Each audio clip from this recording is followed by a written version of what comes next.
Hello guys, welcome to get placed. आज हम लोग एक बहुत ही कॉमन इंटरव्यू में पूछे जाने वाले प्रोग्राम को देखते हैं जिसका नाम है frequency of a character in a string. मैं प्रोग्राम की प्रॉब्लम स्टेटमेंट को और क्लियर कर देता हूँ।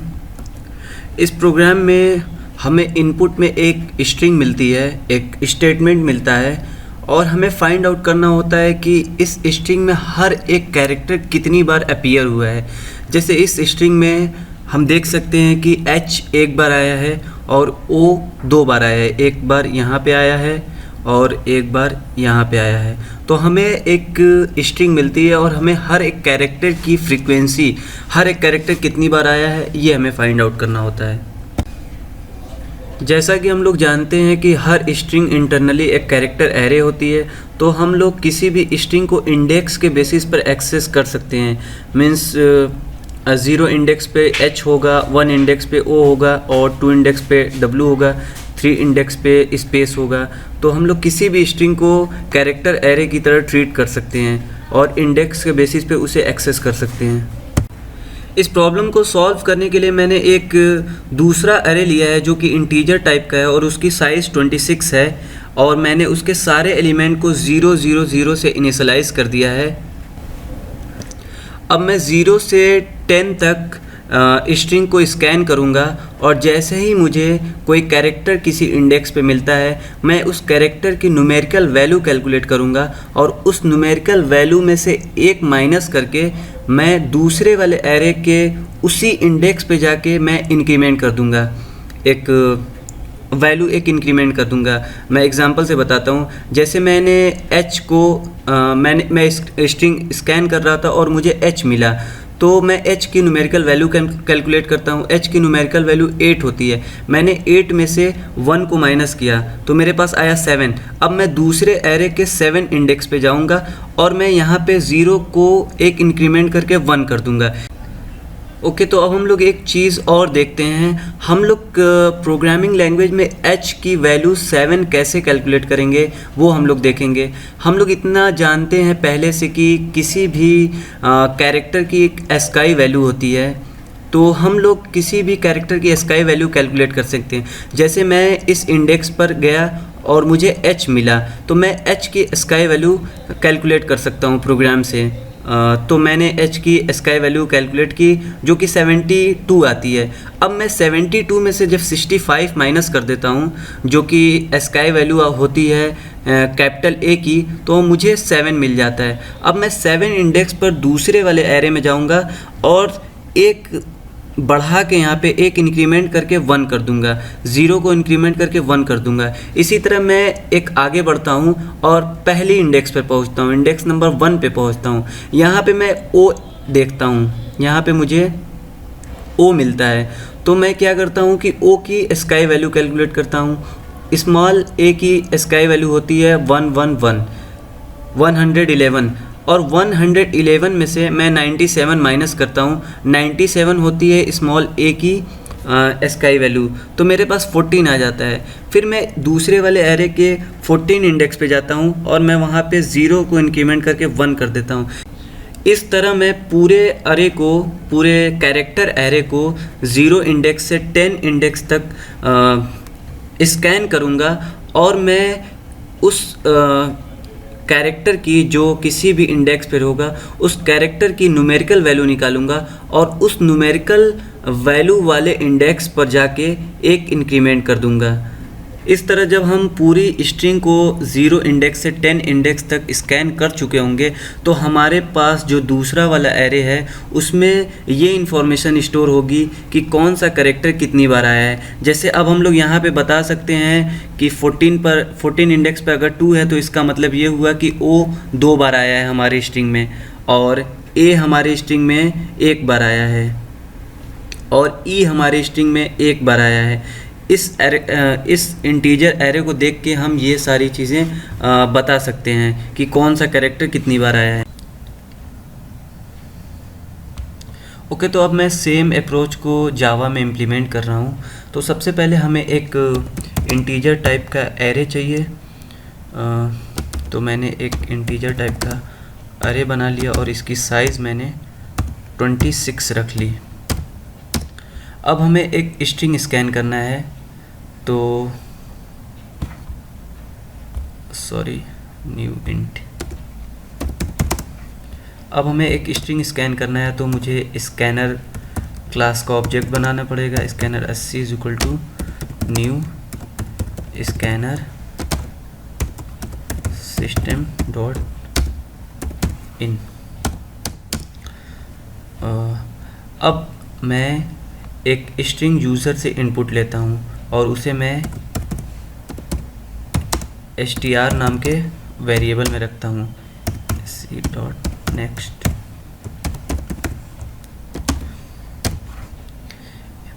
तो यहाँ तक मेरा काम इतना हुआ है कि मैंने यूज़र से एक स्ट्रिंग ले ली है और मैंने एक अरे ले लिया है 26 साइज़ का, जो कि कैरेक्टर की फ्रीक्वेंसी को स्टोर करेगा।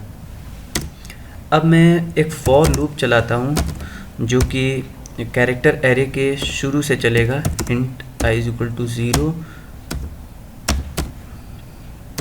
i is less than str dot length i plus plus.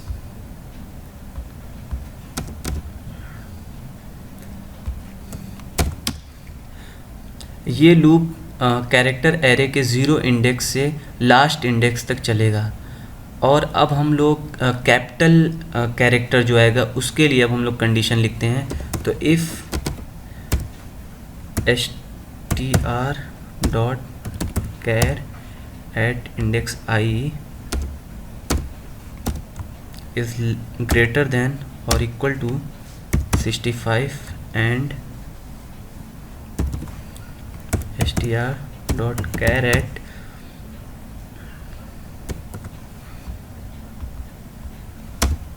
i is less than और इक्वल टू 90।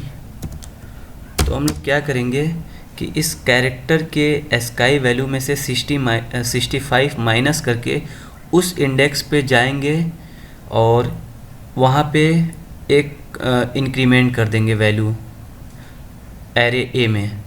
तो हम लोग ए अरे में str डॉट कैर एट आई पर गए। इससे हमें स्काई वैल्यू पता चल गई कैरेक्टर आई की, और हम लोगों ने इसमें से 65 माइनस कर दिया, तो हम लोग को इसकी न्यूमेरिकल वैल्यू पता चल गई और हम लोग इसे प्लस प्लस कर देंगे। और इसी तरह हम लोग स्मॉल लेटर के लिए भी एक कंडीशन लिखेंगे। अगर स्मॉल लेटर आता है तो else if str dot char at index i is greater than और equal to 97 ASCII value of small a and str dot char at i is less than equal to 122 is sky value of small z। तो हम लोग same काम करेंगे array a के str dot char eight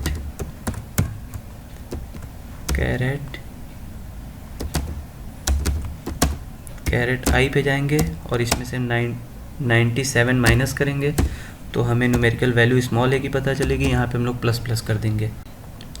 इतने code से हमारे character जितना भी कैरेक्टर है स्ट्रिंग में, उस कैरेक्टर की फ्रीक्वेंसी इंटीजर एरे ए में स्टोर हो जाएगी।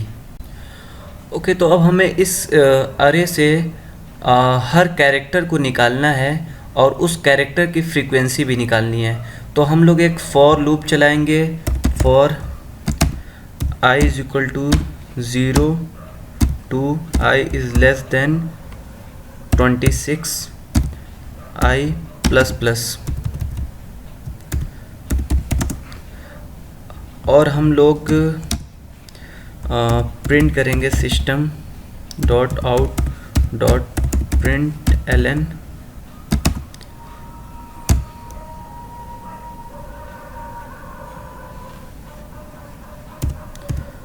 और हम लोग यहाँ पे प्रिंट करेंगे i प्लस 65 और इसे कैरेक्टर में कास्ट कर देंगे तो ये मेरा कैरेक्टर आ जाएगा। अब हम लोग इसे इस कैरेक्टर की फ्रीक्वेंसी को निकालेंगे, तो इस कैरेक्टर की फ्रीक्वेंसी जो होगी प्लस इस कैरेक्टर की फ्रीक्वेंसी AI होगी। यहाँ पे एरर को हम लोग रिमूव करते हैं और अब हम लोग यहाँ पे प्रिंट करेंगे हर एरे के सेल की वैल्यू और उस इंडेक्स पे क्या कैरेक्टर होगा और उस कैरेक्टर की फ्रीक्वेंसी कितनी है, ये हम लोग यहाँ पे प्रिंट कर रहे हैं। पर इस केस में हमारी A0 से 26 तक वैल्यू प्रिंट हो जाएगी, जबकि हमें सिर्फ वो वैल्यू चाहिए जो हमारे स्ट्रिंग में आई हुई है। तो हम लोग यहाँ पे एक कंडीशन इंक्लूड कर देंगे, if AI is greater then 0, और हम लोग इसे ऐसे लिख देते हैं। अब हम लोग इस प्रोग्राम को रन करके देखते हैं क्या होता है। तो यहाँ पे रन करते हैं, कंसोल पे मैं लिखता हूँ हाउ आर यू, तो हमारा सेम आउटपुट आता है। यहाँ पे A 1 बार आता है, E 1 बार आता है, H 1 बार आता है, O 2 बार आता है और R 1 बार आता है, U 1 बार आता है, W 1 बार आता है। अब हम लोग दूसरे किसी इनपुट के लिए इसे चेक करते हैं। सपोज़ मैंने A B के लिए चेक किया, तो इस कंडीशन में A 2 बार आया है और B 2 बार आया है, तो हम लोगों ने ये प्रोग्राम कंप्लीट कर लिया। अगर से मैं चाहूँ तो यहाँ पे एक डैश दे देता हूँ, इससे आउटपुट ज़्यादा अच्छे से समझ में आएगा। और मान लो मैं इसे फिर से रन करता हूँ, मैं स्ट्रिंग इनपुट डालता हूँ फिर से हाउ आर यू, और अब हम लोग देखते हैं कि A 1 बार आ रहा है, E 1 बार आ रहा है, O 2 बार आ रहा है, वो सेम आउटपुट आ रहा है जो हम लोग चाहते हैं। Thanks for watching the video. If you have any doubt please ask in comment and don't forget to like, comment, share and subscribe.